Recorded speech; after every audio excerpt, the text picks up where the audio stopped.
So, good morning, all of you. So, we were discussing the Cannizaro's reaction in the last lecture. So, what is the Cannizaro's reaction? Cannizaro's reaction is the reaction which is shown by the aldehydes which do not contain alpha hydrogen atom. So, the example, the formaldehyde or the benzaldehyde are the two different types of molecules which do not contain alpha hydrogen atom. And in this, the two molecules of formaldehyde reacts in presence of a strong base, that is 50% NaOH in the alkaline solution, and here it forms one molecule of the aldehyde undergoes reduction to form the alcohol, corresponding alcohol. So this is the reduced product, and that is your methanol. And one of the molecule is getting oxidized to the corresponding acid, and so here you are getting the formation of sodium formate. So the aldehydes which do not contain alpha hydrogen atom in presence of a strong base undergoes self oxidation reduction reaction, in which one of the molecule is getting reduced to alcohol and one is getting oxidized to the corresponding salt. So here the mechanism of this reaction, we were discussing the mechanism in the last lecture. So how this reaction proceeds? So the aldehyde molecule on reaction with OH minus, which is obtained from your 50% alkaline solution NaOH solution, here it attacks on the carbonyl carbon and gives you the formation of the anion, your OH and H. So this anion which is obtained gives you, this reacts in the second step with the second molecule of the aldehyde, with the second molecule of aldehyde. So here HCO minus H, OH and H. Here it reacts with the second molecule of the aldehyde, and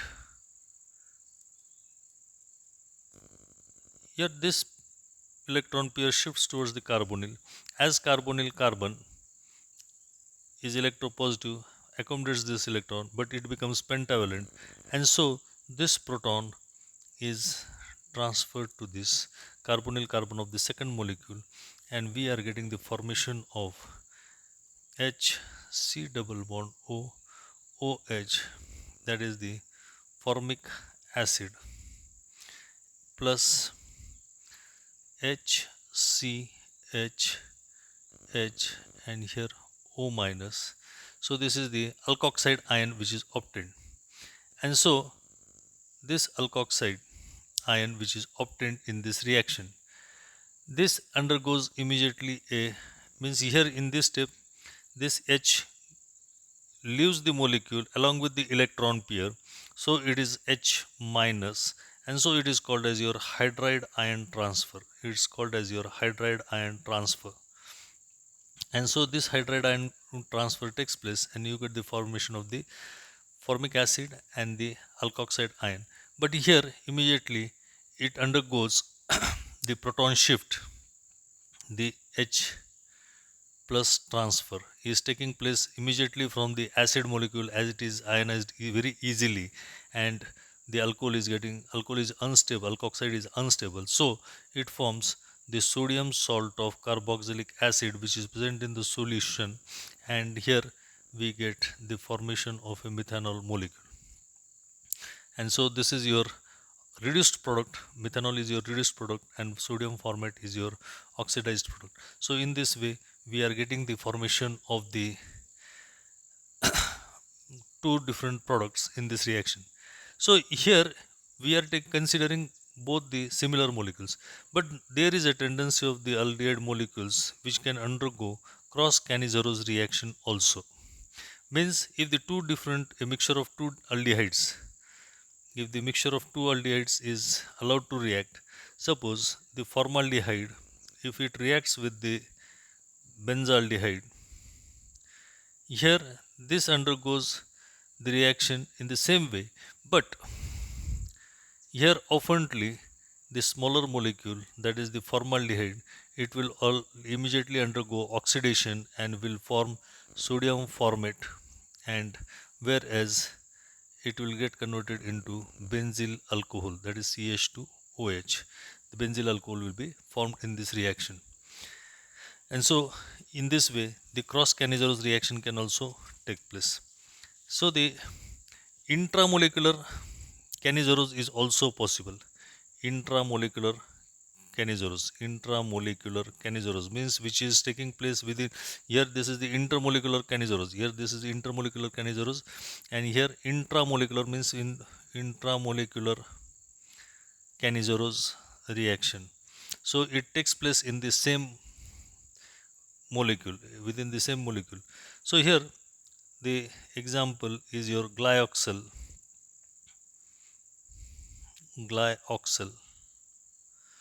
where the two aldehydic groups are present in the same molecule.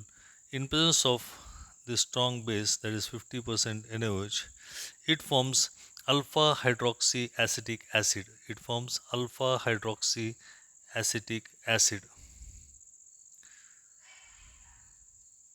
It forms alpha hydroxy acetic acid. So means here the Cannizzaro reaction can take place in three different ways. That is the simple Cannizzaro reaction, where both the aldehydic molecules are same. The two molecules of formaldehyde will react with each other and will give you the formation of the one oxidized and one reduced product. Then it can also undergo a cross Cannizzaro between the two different types of aldehydic molecules which do not contain alpha hydrogen atom, where the smaller molecule, that is sodium formate, it all readily undergoes oxidation than the benzaldehyde, and so it undergoes oxidation and forms sodium salt of sodium formate, formic acid, sodium salt of formic acid, and here you will get the benzyl alcohol. And the intramolecular Cannizzaro reaction, where both the aldehyde groups, which when they are present in the same one and the same molecule, it forms the alpha hydroxy acetic acid. So here we have finished up with this Cannizzaro reaction. Now the next reaction, that's very important, which is totally new to you peoples, but here we are just supposed to have a first look of the reaction, and the name reactions are very important. And so here we are going to study Wittig's reaction. Wittig's reaction. So Wittig's reaction is the reaction which is shown by the molecules which was identified in 1954 by George Wittig. George Wittig. And so it is named after the name of the scientist George Wittig. And so here it's a simple method for the synthesis of alkene from carbonyl compounds, from the carbonyl compounds. So conversion of synthesis of alkene means the conversion of carbonyl group to alkene, conversion of carbonyl group to alkene. And so in this way, whenever we want to study the Wittig's reaction, how this conversion of the carbonyl group into the alkene is done, that we want to study here, which here it involves in the reaction the use of an nucleophilic attack by an nucleophilic attack nucleophilic attack by an ylide which occurs on carbonyl group to form a butane, means nucleophilic attack by an ylide on carbonyl group forms butane as an intermediate, and this butane spontaneously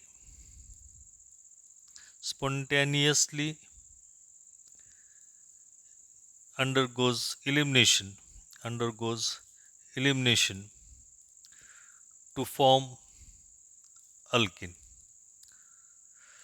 So in this reaction, we are having one of the most important concept in our mind, that the conversion of carbonyl group to carbon-carbon double bond, in which a nucleophilic attack means a negatively charged species will attack, and this negatively charged species is nothing but an ylide. This is a totally new term. So there are different types of ylide. So this is a compound which is obtained on the reaction of alkyl halide with the triphenyl phosphine. So we are going to study it afterwards. But when this ylide will attack on the carbonyl group, as it is a nucleophilic attack, it will attack on the carbonyl carbon and will form a betaine as an intermediate. So this is the intermediate, new intermediate, which is going to be obtained in this reaction, because we have studied the different types of intermediate, that is carbonium, carbanion, then carbene, then carbon free radical. So these are the different types of intermediates, and here we are going to get the intermediate, that is betaine, which spontaneously undergoes elimination to form an alkene. So first of all, how ylides are obtained, or what is the structure of an ylide? So first of all, we will see the structure of ylide. So structure of ylide is the CpH3p double bond C R R dash. This is an ylide, and this is called as your phosphorane form. Phosphorane form, which can be written in another form, where this will form the PH3p plus and C minus R R dash. So this is your carbanion, or it is called as your ylide. Carbanion, or it is called as your ylide. So this ylide, once which is obtained, so how it is obtained? So the preparation of ylide, how it is obtained? So it is obtained by the reaction of alkyl halide with triphenyl phosphine, that is P with an electron pair, that is triphenyl phosphine, phosphine. This reacts with the alkyl halide, and here this donates the electron pair to the carbon, as carbon is electropositive and halogen is electronegative. And so here you get an intermediate, that is a salt, that is PH3 plus with C R R dash and X minus, and here it's X minus. So this is the salt, and this is called as your Wittig's salt. It is called as your Wittig's salt, and this Wittig's salt is further written in the form of phosphorane, that is your PH3p double bond C H R R dash. Sorry, not H. H is not there because HX is given out. And here we get a phosphorane form,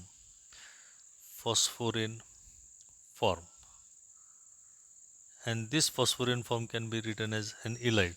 So here minus HX. So here this is an ylide which is obtained. So in this, sorry, here one step I missed here. Here it reacts with a base. So base abstracts this proton, and here you get PH3p plus C minus R R dash, and so this can be written in this way. This is the structure. So sorry for this inconvenience, please get it cleared. So this is an ylide. So this is the right form of the ylide.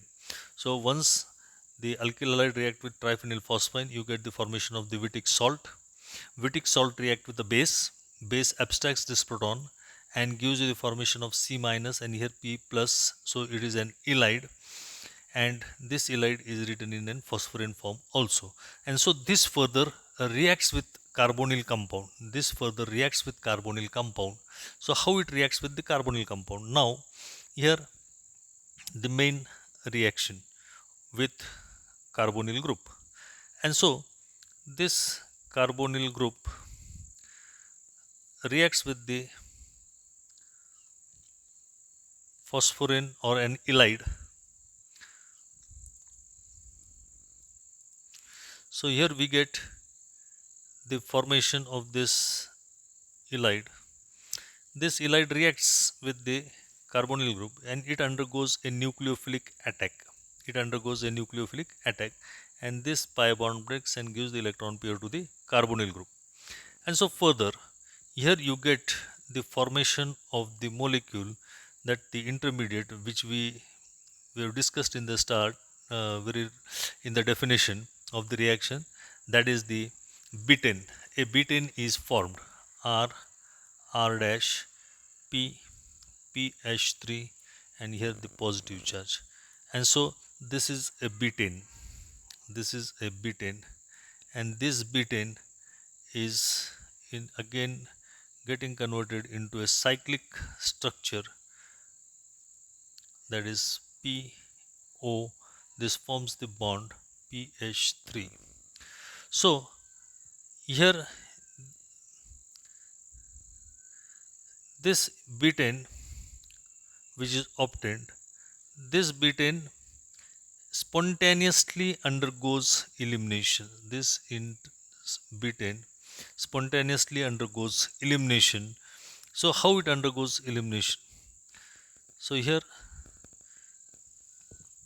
the this bond breaks, and here this bond shifts the electron pair to this, and here you get the formation of C double bond C R R dash and alkene. And the second molecule which is obtained here is your O double bond P PH3. This is your triphenyl triphenyl phosphine oxide, phosphine oxide. And so the formation of an alkene is taking place in this reaction. So this was all about your Wittig's reaction. Now we will consider an example, that if this triphenyl phosphine that is allowed to react with an example here with the benzophenone, and here methylene triphenyl phosphine, that is CH2 minus PPH3 here plus, if this reacts here you get the formation of the butane, that is PHC PHO minus CH2 PPH3. This forms a butane, and this butane undergoes cyclization and forms a cyclic molecule, cyclic butane, and this spontaneously undergoes elimination. This spontaneously undergoes elimination. Here the carbon oxygen bond breaks, gives the electron pair here to the phosphorus, and this shifts the electron pair here. So we will get PCPH double bond CH2. So that is 1,1 diphenyl ethene, 1,1 diphenyl ethene, and plus triphenyl phosphine oxide, triphenyl phosphine oxide. So in this way we can synthesize the different types of alkenes by using these different carbonyl compounds. So thank you very much. So we will discuss in the next lecture, that is L10th lecture, that is the benzoin condensation. We will discuss the benzoin condensation reaction in the next lecture. benzoin condensation. So thank you very much.